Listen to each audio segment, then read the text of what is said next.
17 oras tumagal ang sunog sa isang warehouse sa Bulacan, pati mga katabing warehouse na damay. Yan at iba pa sa spot report ni Emil Sumangit.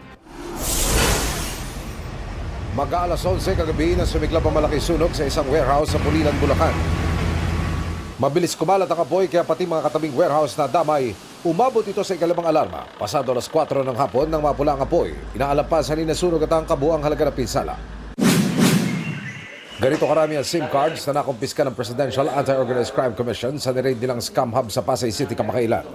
Pero may ilang pa raw na itinago pala sa basurahan. Siguro naghihintay lang ito ng tamang timing at ilalabas nila. 28,000 pre-registered SIMs na may kani-kanyang verified e-wallet accounts ang nakuha. Bawat SIM card may laman na nasa 100,000 pesos hanggang 500,000 pesos. Kung susumahin, aabot ang bilyong-bilyong pisong e-wallet ng mga SIM. Naalam pa kung saan pinapadala ang bilyong-bilyong pera na planong ipa-freeze. Nahuli kamang pagsalpok ng isang motorsiklo sa isang palikong pickup sa Mataas na Kahoy, Batangas. Nahulog ang rider mula sa kanyang motorsiklo pero agad namang nakabangon at umupo.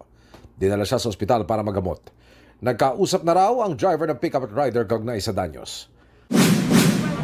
Pauwi na sana ang rider na yan nang biglang sumabit ang kanyang leeg sa nakalaylay na kable ng isang telco sa Virac, Catanduanes. Nagtamo siya ng malaking hiwa sa leeg at nabangga pa ng kasunod ng motorsiklo. Idineklara siyang dead on arrival sa ospital. Wala pang pahayag ang kumpanya ng lumaylay na kable. Emil Sumangit, ang babalita para sa GMA Integrated News.